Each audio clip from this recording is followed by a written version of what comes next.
Hello, my farmer friends. Welcome back to our Facebook group. We have been growing.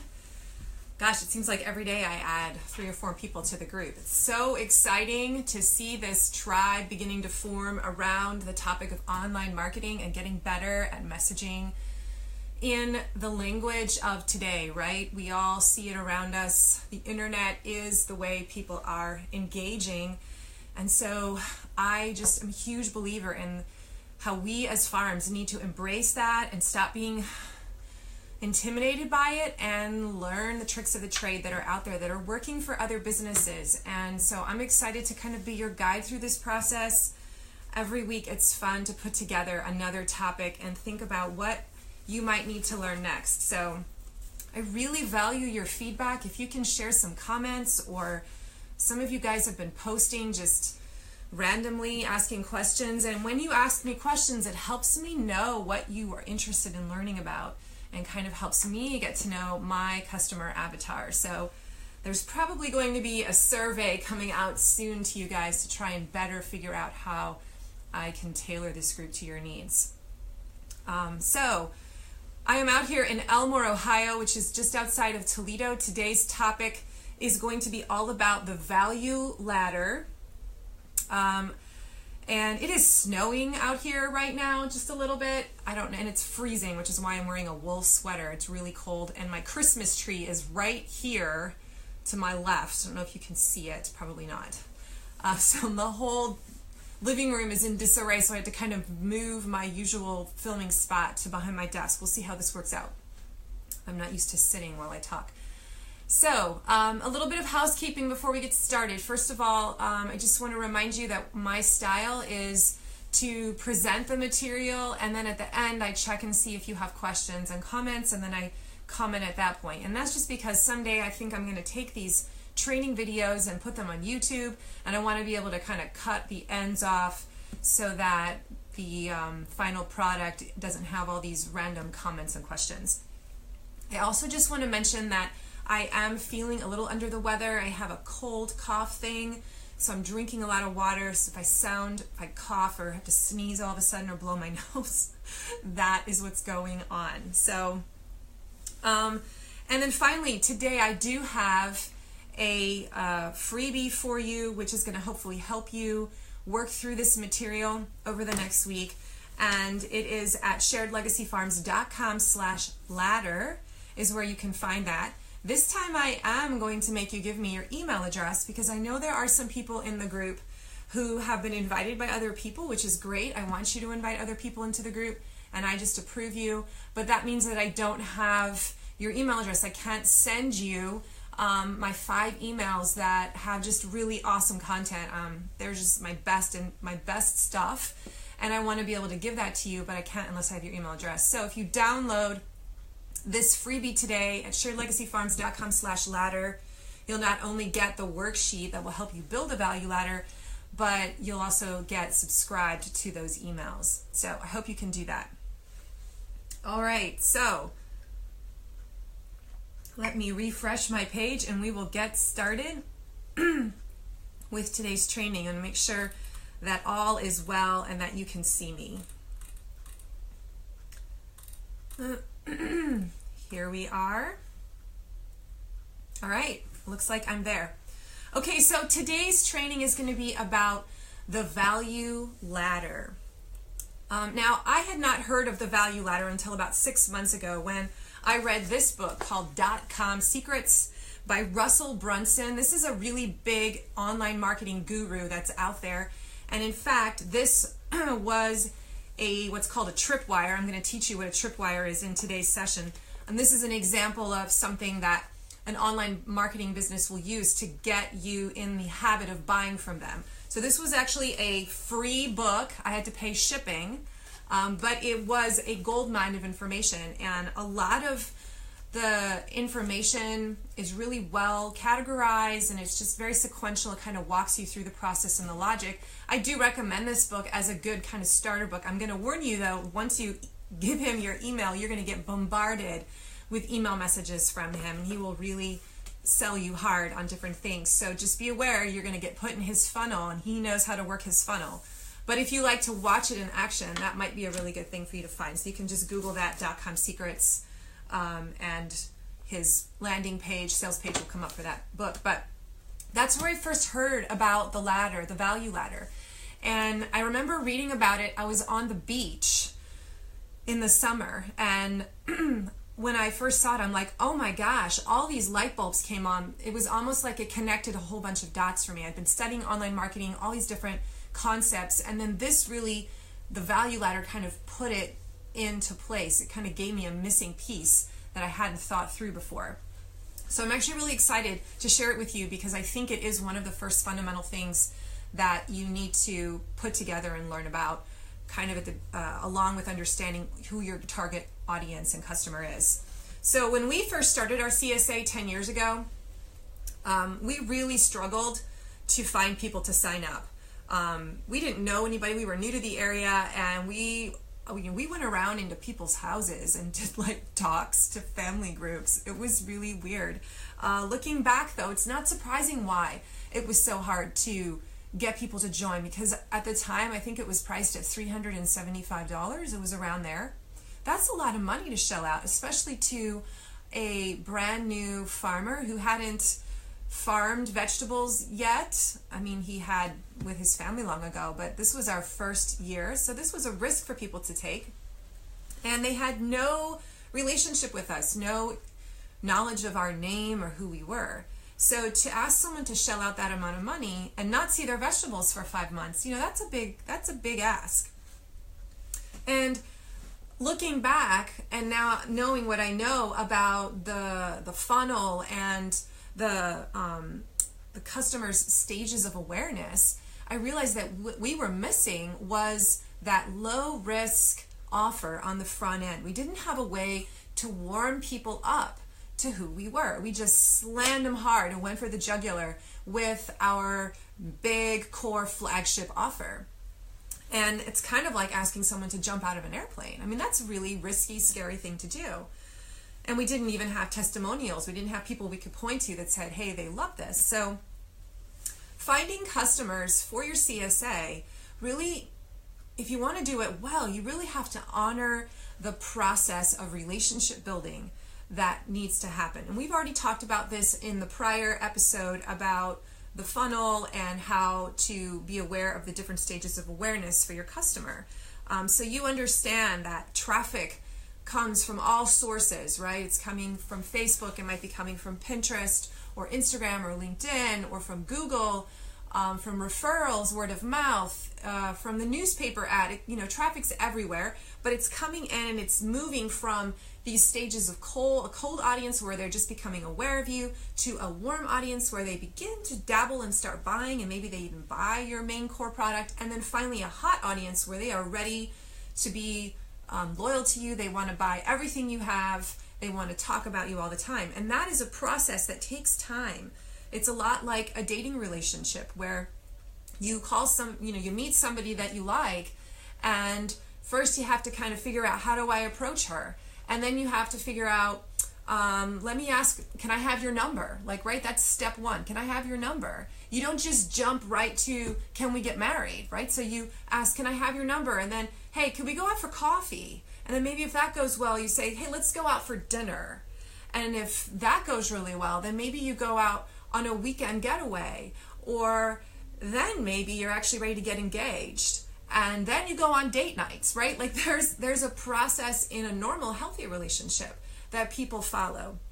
It's got to be the same way with your products and with your flagship offer. You can't just throw the wedding proposal right out at them without guiding them through and warming them up to that offer. So if you want to grow your leads, if you want to grow your customers and your loyal fans, you're going to need more than one thing to give them in order for that to happen. That's just the reality, and that is where the value ladder comes in.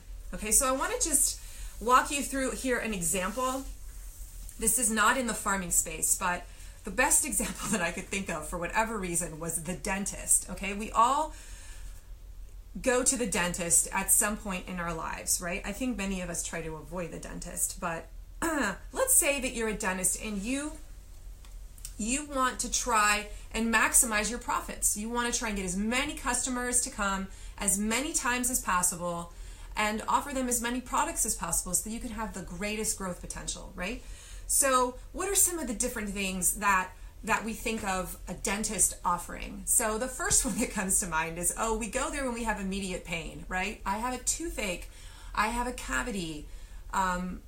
That's when we go to the dentist, and he charges us a pretty penny for that high-priced item, right? But what are some of the other things that a dentist could try and sell you? Well, when you go and get your cavity clean, he's probably going to recommend that you start coming in for a regular checkup and cleaning so that he doesn't have to do these cavities all the time. And that might be once a year. Some dentists will try to get you to come in twice a year. In addition to cleaning, what else could they offer you? Well, I don't know about you, but have you ever sat in the chair and all of a sudden they're getting you to try and buy fluoride rinses for your kids? Yeah. For a little bit of an upcharge. Or a teeth whitening kit. Oh yeah, all of a sudden they start talking about how your teeth are kind of dirty, and maybe you want this teeth whitening kit for an additional charge. This is my favorite, and I actually fell for it. I have a bite guard because I was told that I have a weird bite, or I grind my teeth at night. No, clenching. I have a clenching problem. Okay, so guess what? I spent like $350 for a mouth guard, and do you know how often I wear it? Never. Yeah, I was totally sold. So that's a pretty high ticket price. Gosh, then I've seen dental places that offer dental insurance. So maybe to get a discount in case something does happen, you'll get 20% off if you pay this fee. What else? And then how about, I know they do this in my town, my preschool. So when my boys went to preschool, the dentist went to the preschool and did a little session for the kids about how to keep their teeth clean. And guess what? All the kids came home with a little baggie with a free toothbrush and some floss and some hints about tooth care and a special coupon so that I could take my kid to that dentist. Okay, that was the lead magnet, by the way. So do you see? Here's an example of a dentist who could have just said, you know what? I'm just gonna do cavities and like major tooth problems and cleanings and just leave it at that. But if they think of a lot of other products that they could move along the customer on this journey, they're going to maximize their profits because they can upsell things. So this is the kind of example I think that's really informative to help you think as a farmer, as a CSA farmer, what do you have in your arsenal? What is in your product suite? And could you put it in a certain order so that it makes sense to move someone along the journey? Could you come up with a product that fits the, hey, can I have your number? Can you come up with a small, low-dollar product that's, hey, can we go out for coffee? Before you slam them with the big $400 CSA offer, right? So that's what I'm talking about. The value ladder is a way to help provide some structure for that process. So you probably have a value ladder, but you don't know it. And it's probably not leveraging for you because you haven't thought about how it is in a certain order, and how if you put it in a certain order and you're intentional about speaking to it and moving people along it, you could really probably be selling more of those things in your value ladder.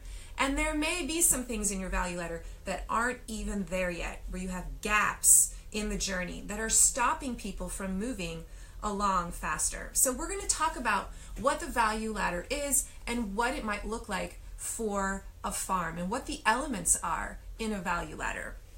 So a value ladder is kind of my definition, is a way to structure your business to appeal to your target audience and provide value to them at different phases of their growth. So this is important to remember, that your customers are growing with you.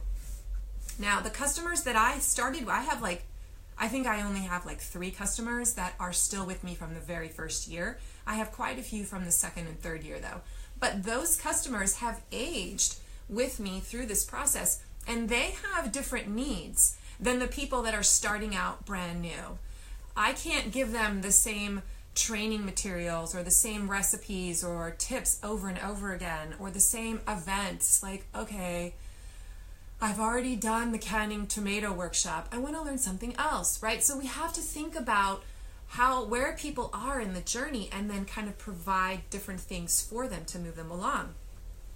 I also just want to remind you that this value ladder is for your ideal customer. It is not for everyone all over the place. This is for you build a value ladder for a particular core product. So you actually may end up having multiple value ladders if you had different kinds of funnels. Okay, so I might have a value ladder for the CSA track, which is considered a flagship offer. But I may, over time, develop a different value ladder for someone who I know is never going to go into CSA, but might ascend through my funnel for just farmers markets and really being a heavy retail customer that way. So you need to identify who that ideal customer avatar is for the particular value ladder that you're building, okay? So this list of your products in your value ladder, in your product suite, is listed then in order from cold to hot audience. So from low commitment to high commitment, from I want your number to let's get married, okay? And that's a process that the ladder builder that I'm going to attach here at the bottom at sharedlegacyfarms.com/ladder, that's what is going to help you kind of put all those things on paper and then put them in order. So I wanted to try and draw this for you because this is kind of what you see out there. If you Google it, you run into this image. It's kind of a little graph. Let me see if you guys can see that. And it's got two axes. And over here there's value, and then going up here is profit, or actually price. They're kind of both related. And so as you can see, in a value ladder or in your business, you want to be creating products that as you give them value. So if it's a lower value product, it's going to have a lower price. And you want to have other products that provide maybe even more value for people who are now warmed up, and that's at a higher price. And then finally you get to your core offer somewhere in here, which is at a higher price. And then there are a few people that are even going to be willing to go even higher, all the way up into Nirvana land up here, where you can give them really expensive products with a high value amount. And this is where you really make a lot of your profit. So this is basically the general like mathematical formula here that's going on. And then in the online marketing world, they also really recommend that you try to develop kind of a consistency program, something that in this case it would be like a membership program where you have people that are renewing every month. They're paying a certain amount of money, and that is kind of your bread and butter, what's sort of undergirding your whole system.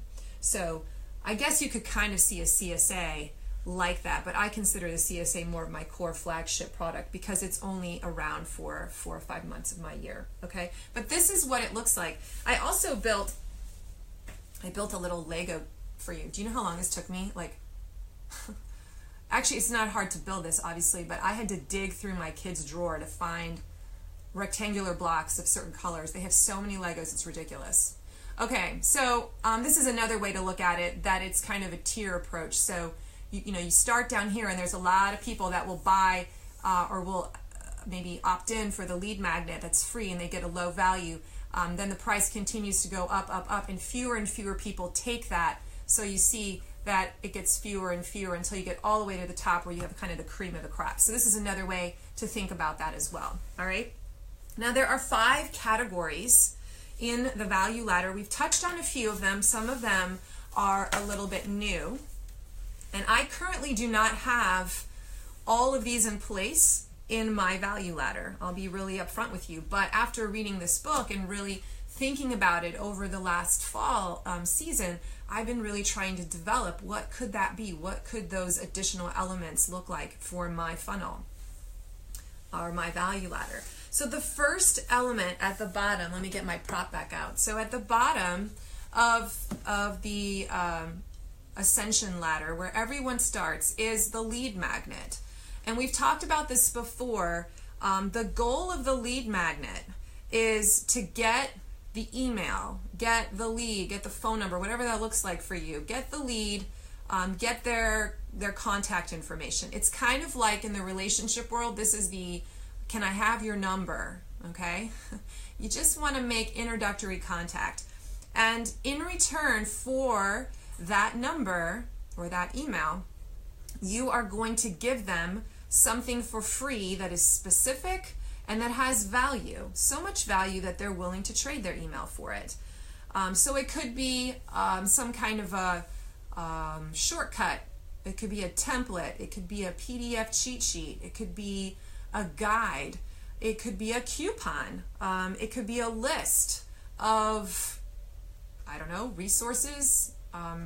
We can brainstorm that later for what that would be for a farm. It could be a formula for a certain kind of food or type of meal, a frequently asked question PDF, or a specific discount for something. There are a lot of examples of lead magnets, and I'm going to do a whole training just about lead magnets because I feel like it's something y'all are interested in and that's really important to learn, and pretty easy to make.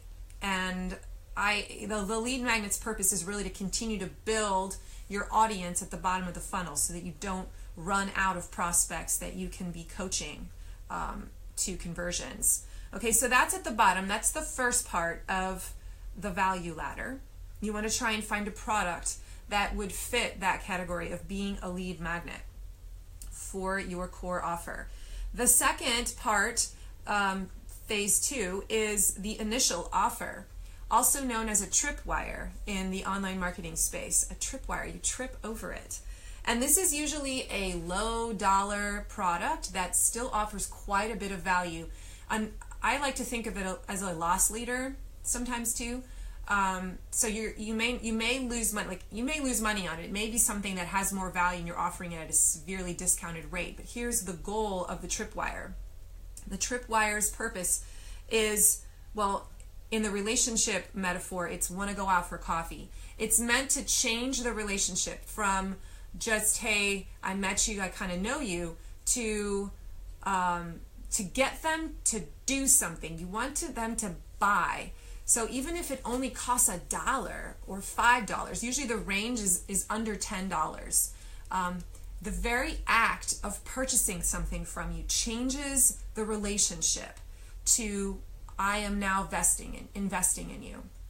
And something happens psychologically to a customer when that happens. So the goal is to try to create a tripwire offer on the front end fairly soon after they initially become a lead, so that you move them, you take advantage of that initial interest and you turn them into a buyer, even if it's a small buyer, as soon as possible, so that psychological piece can kind of happen, that switch in the brain happens.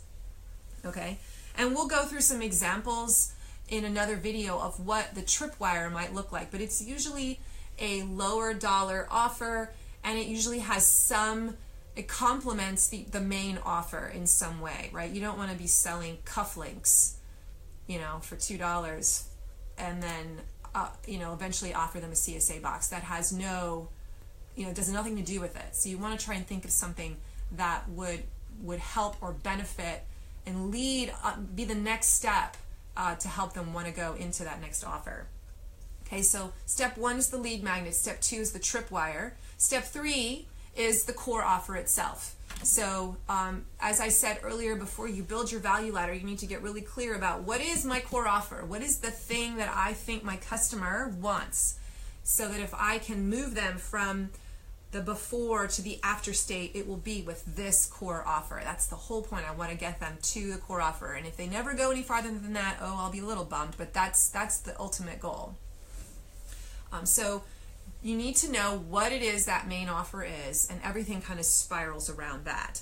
And the core offer is essentially like, hey, let's go out to dinner, right? That's a more of a defined and established relationship, and it's a more expensive product. So this is where I would put my CSA box in this particular category, okay? After the core offer, the fourth step in this fun little value ladder is something called the profit maximizer. Look, all these fancy terms. That's what they call it in the online marketing space, otherwise known as an upsell or a cross-sell. So an example, this is kind of like saying let's get married, okay? So people who who are now purchasing upsells, they're willing to take it farther and spend even more money with you because they trust your product and they trust your brand and they want to be all in. So the goal of this is to increase your profit margins and to increase your customer loyalty because you give them all these extra bonuses. So in our case, like we have upsells like other types of shares that we try to get people to buy. In addition to the vegetable share, we have a fruit share and a cheese share and a coffee share. And that's really all I've ever thought of as far as upsells go. But after really thinking this through, I have some other ideas of what I could be putting in this space. And I am going to do a special video that's all about profit maximizers that'll give you specific ideas for what this could look like in your business. So just to throw out a couple of you if you're a little confused. So an example might be you could tack on delivery service for free. Now I would never do that because we can't do that, but as a CSA maybe you can. So maybe take it out of your core offer and turn it into an upsell, into a profit maximizer. For an extra fee, we'll deliver it to your house. Or maybe you could create some kind of a kit or bundle items a certain way. That could be considered an upsell. Or maybe you could say, we'll give you weekly meal plans. You may already do that in your core offer, but you could pull it out and add it on as an upsell. So you could splinter it out. Or you could say dietitian services. I know my CSA coach in my community Facebook group for my CSA is actually a registered dietitian. And I have thought about that. Like, what if I offered that service for people? And that would be totally for her financial benefit, but it would add value to my customers and it would be a way to upsell them. So those are just some very quick examples of what that could look like. Finally, the fifth and final step is known as the return path. And this is for this is kind of like date night, okay? So once you're married, you need to keep the relationship alive by spending time together and doing different things and having experiences and new adventures. This is the one where I'm really struggling right now because I am aware of the fact that I have customers who have been with me a really long time, and one of my fears is that they are going to start sunsetting because they're bored. Now, I haven't necessarily heard this yet, but how do I keep the CSA fresh for them? Last year was a great year because we started this whole new CSA training course, and it was totally new. It was new for everyone, right? So even the old people were like, wow, this was great new information. I feel like I grew so much. So, I felt really good about that. But every year I keep thinking, what can I do to make it a little bit different so that it doesn't just feel like the same old year after year? And this is where the return path comes in, that we need to be constantly innovating and thinking about, what can I offer now? What do my core members who've been with me for a long time, what is it that they want now? What is it that they wish they could have most? And so I've started asking those questions in my surveys with those people to try and get at, what do you want to learn? Like, where are you at now? Where have you come from? And what do you wish I would provide you now? And those responses have been very interesting and have been giving me some ideas for what I can do. All right, so let's just review real quick. There's the lead magnet at the bottom, followed by the tripwire, or the initial lowball offer. Then there's the core offer, followed by the profit maximizer, and then the return path, where you're continuing to offer new products and services to your current and best customers. Okay, so why do you need a value ladder? I want to touch on this before I actually show you how to build it with the tool that I'm providing you. So again, we want to remember that we want to have different points of entry for people. Not everyone is ready to buy at the top level when they first enter your funnel. And so you need to have different products available for their readiness factor, right?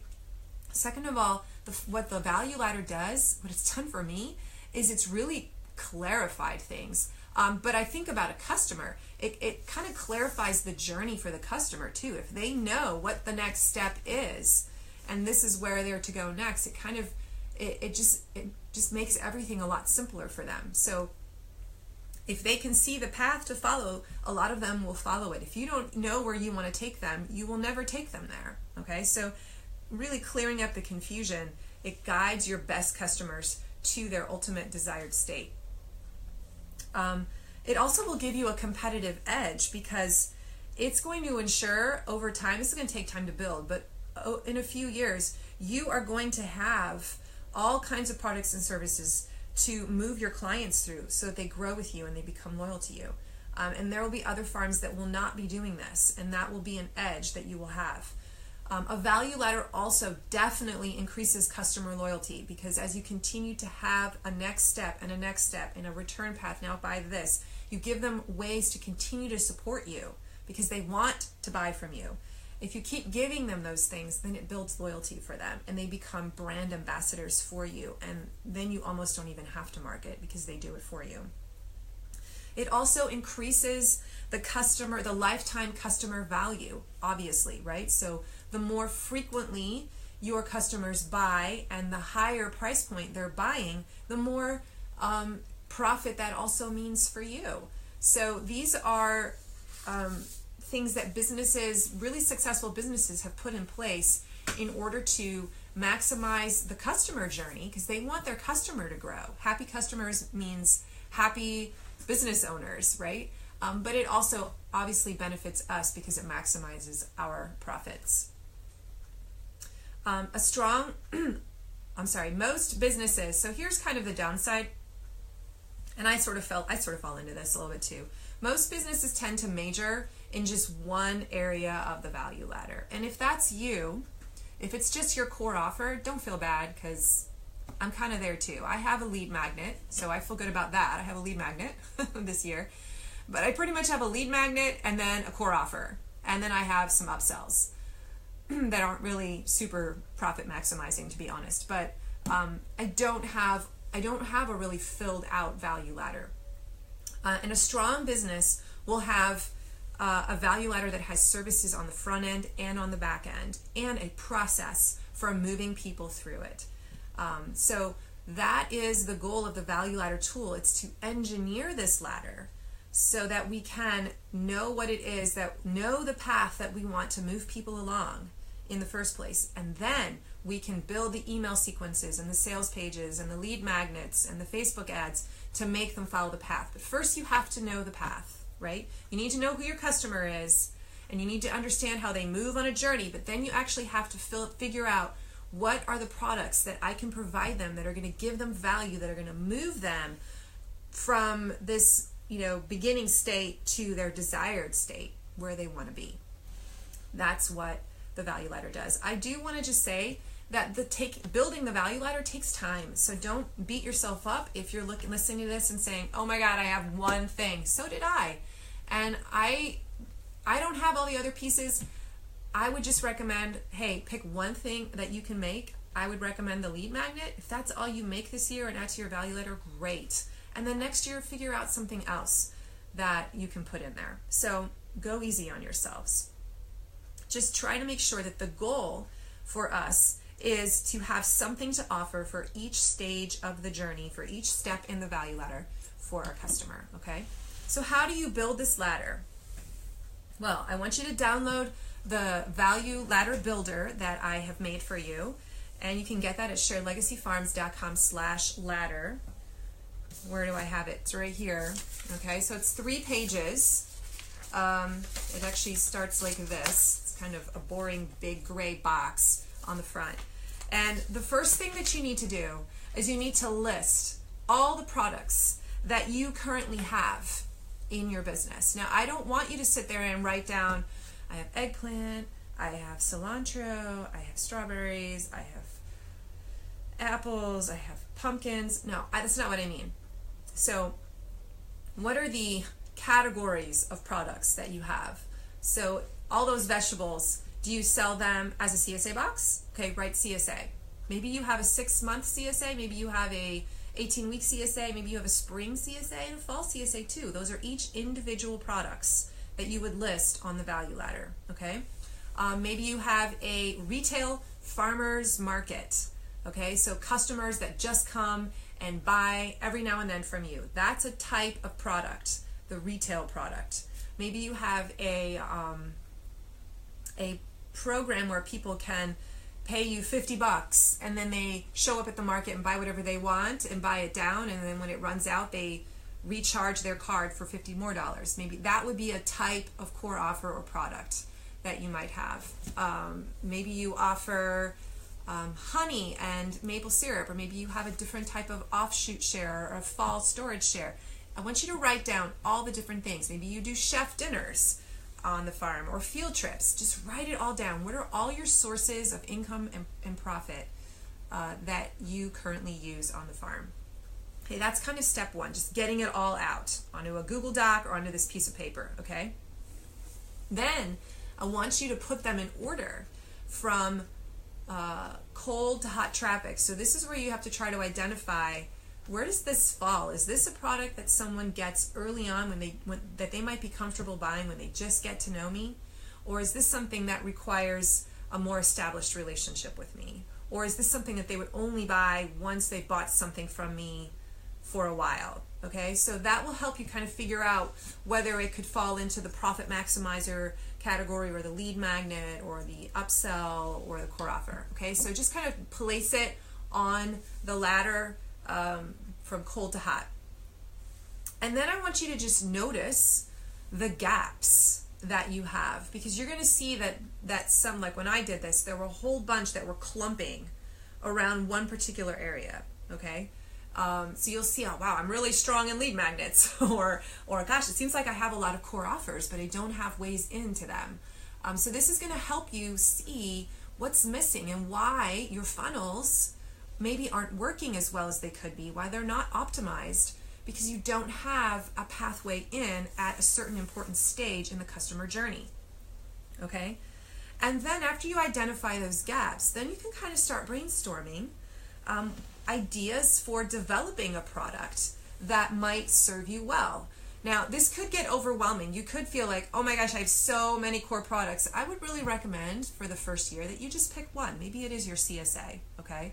If you got a farmer's market gig going on, great, whatever. But let's just pick one thing and then look at that particular ladder and say, okay, what could I add? What product could I add in here that maybe makes it easier to pull someone in to my funnel on this particular product, and really focus on that. And then maybe in years later, once you get the hang of this, you can start to do the same thing for some of your other core products. So the worksheet is really going to help you navigate that process. Before we end, I want to just walk you through how this worked for me. I kind of wish I could show this to you on my screen, but I'm going to have to try to just talk it out to you. So my old ladder, so the one that I've been working on for the last year and a half, was this. My lead magnet, my entry point, has been my A to Z vegetable guide on the website. Or I suppose you could say it might have been referrals from someone, a personal referral who was already in my CSA. I give out these coupons to them to pass out to people, and they get a discount. So that's also another one. I just thought of that. But on the online space, I really rely on the A to Z vegetable guide to start this process and capture leads for me. So somebody might also find me on my Facebook page, where I do a lot of tutorials and videos, and sometimes I offer them lead magnets through the Facebook page, or it gets them to go check me out on the website, where this A to Z vegetable guide pops up and it gets them to subscribe. Okay, so once they get the A to Z vegetable storage guide, I now have their email, so I have done the lead magnet. And then this is how I looked at it before. I tried to groom them through my email sequence that was triggered because of that. I really just tried to give them value and teach them all kinds of storage tips, teach them tricks of the trade about how to use vegetables, things that I thought would be really interesting, because I found them out as a new wife to a farmer, and I was like, I didn't know you could freeze onions, so I'm just kind of sharing little nuggets of truth like that. But eventually I'm trying to groom them to go and buy something at our farmer's market. So that was sort of my next, okay, just start buying our produce. If I can get them to buy our carrots and see how good they taste, then I can start to talk to them more about CSA. So I'm not going to hit them over the head with that right away. So just come and buy from my farmer's market on and off and on. Then my next step was to try and get them to actually buy something, pre-order something from the online store so that we could pre-sell. They were making like a pre-commitment to us, buying early. That was sort of, to me, the next stage of commitment. And then I offered something called a trial membership, or actually a sampler, a CSA sampler share last year, which went gangbusters. So this was something for people who only wanted to try it for like four weeks to get a taste of it, to see if they liked it. And then I moved into the actual CSA core offer, join it for 18 weeks. Okay, and that was my core offer. I did have upsells like a fruit share, a cheese share, coffee share, an egg share. But honestly, those are outsourced from other farms, and so I make very little money on those. It's pretty much me just selling stuff for them to round out my suite of products. So don't really consider that a profit maximizer. Then I would have chef dinner events, which are high dollar ticket prices that I consider kind of at the top. I didn't offer those to people unless they were really in my CSA. And then I also had a fall storage share, which again, I have only really historically offered to my CSA members. So that's how it's always run. That's essentially all that I sell in our market. So the new ladder, so I'm not going to go through all of this, but I am going to kind of identify some new things after I went through this worksheet process. I had some ideas of other things that I could add into the mix, and I'm also really thinking hard about switching some things around to try and move people along the journey and maximize my profits. So the A to Z vegetable storage guide has been really popular. I get a lot of people taking that, and the more I think about it, the more I'm like, that should be something I should be selling. That would be a great tripwire that I could offer for a low dollar amount. So I'm actually thinking about changing my lead magnet on the front end to a different type of resource, like a freezing vegetables from A to Z kind of ebook. And then the tripwire, after they take that, I'll be like, well, would you like the A to Z vegetable storage guide, the entire guide for how to do everything with vegetables? So that would be something that I could then sell for a very low price point. I have also been working on, last season I made an ebook for every vegetable. I did one a week for the entire year. I was really disciplined about it, and that's actually a resource that's in my CSA training library as part of my course for my CSA members, and they get that for free as part of being in the CSA. But another thought I had was, now that I've got these awesome ebooks, what if I sold those in my online store to anyone, and they could be an item that I talk about, where they could be bundled a certain way, or people could individually pick them out. So that's another idea that I've had for splintering something out of a core offer that's already in my CSA, but pulling it out and putting it up earlier in the process to get people used to, wow, I like how she writes, or I like how she's teaching me and adding value to me. And so then when I talk later about how I really help train you and how to use the food, they're going to be like, yeah, she does. She's proven that. Okay. So there's also, I've been toying with the idea of a physical product that I could sell as an early on tripwire. So you know those Debbie Meyer green bags? Those are things that I recommend to my CSA members to have in their kitchen in order to succeed at eating the CSA way. And so I thought, well, last year I just gave them all 2 green bags. But now I'm like, what if I offered them for sale, and I only made like $1 profit or something. Maybe I don't even make profit. Maybe it's just, here, $5 for this bundle of 10 bags. And again, that could be a tripwire, something that shows people, gets them in the habit of buying from me. So think about physical products too, not just information products. Other things that have kind of come out of this on this value ladder. I promised my members who signed up, like my new people who signed up in my offer, I said in February, if you sign up by October 31st, you're going to get an ebook guide to CSA success. So I haven't written that yet, but I will have probably a 20-page guide that has all the gems in it, the training distilled down into a little book, a booklet, So I'm thinking I could sell that as a product as well somewhere in here, because I'll have it and that'll be a really great asset for me.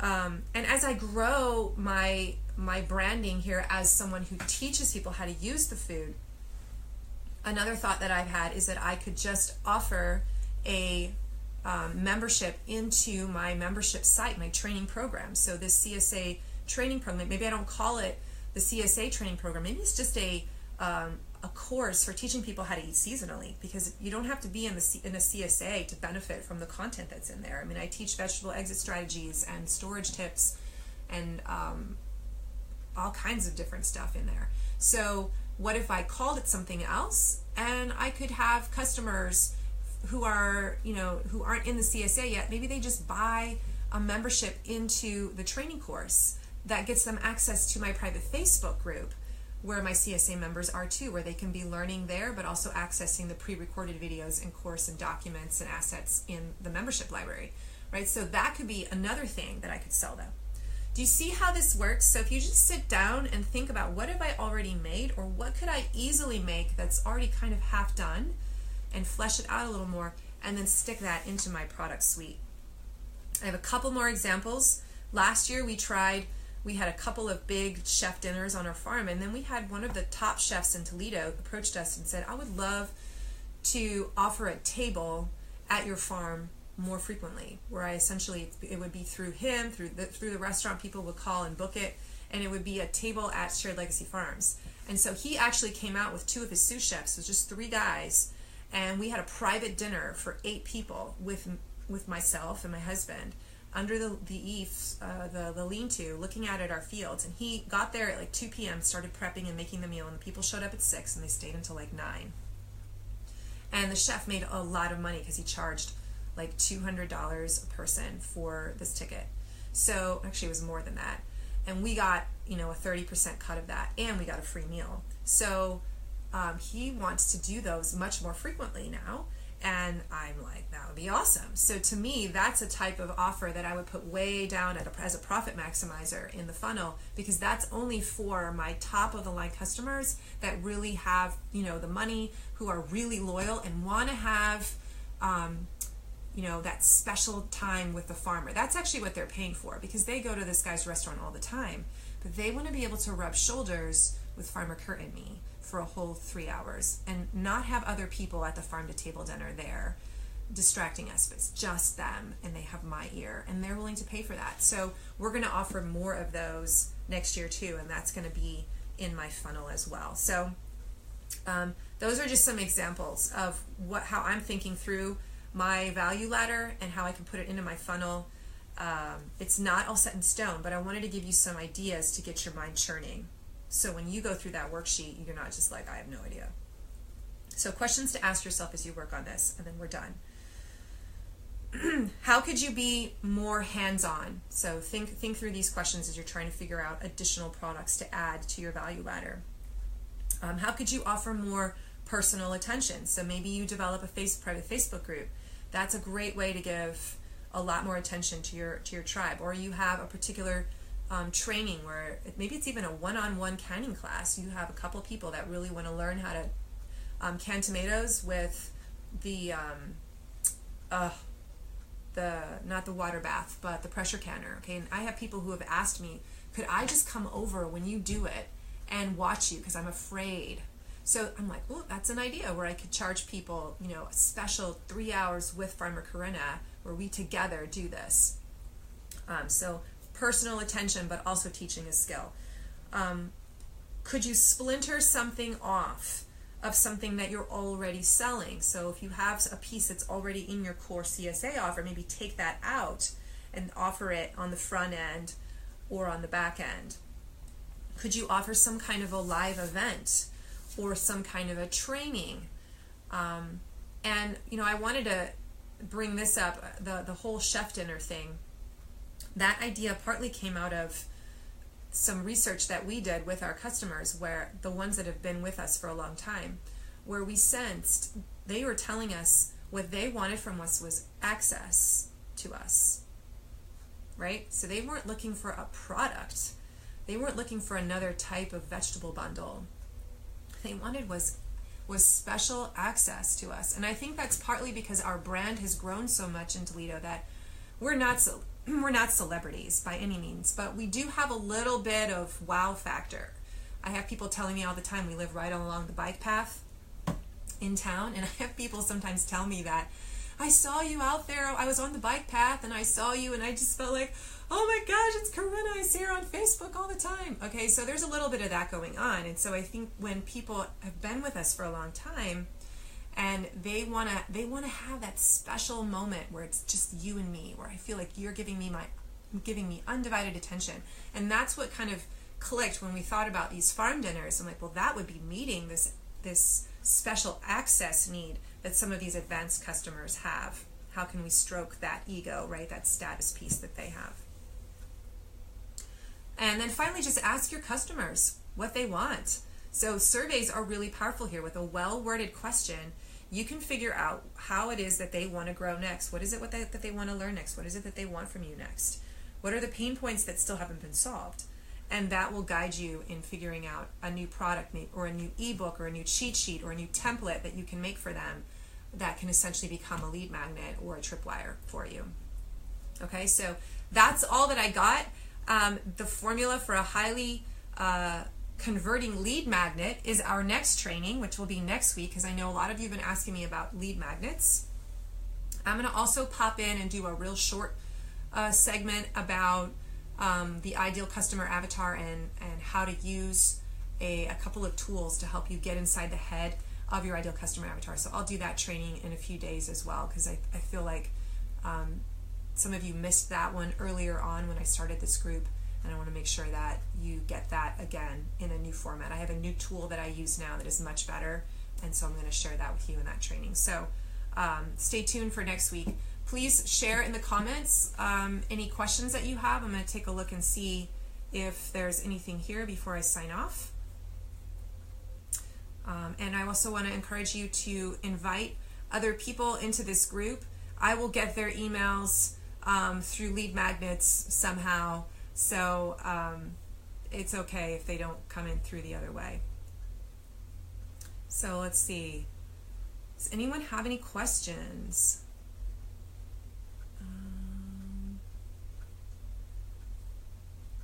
I don't see any coming through. All right. Well, thanks for joining me, guys, and I look forward to seeing you next week. Download that cheat sheet and worksheet and start working on it. It'll be a really helpful thing to have in your toolkit as we begin to move closer to getting started on building out the assets that you'll need for your funnel for next season. Okay, take care. Bye.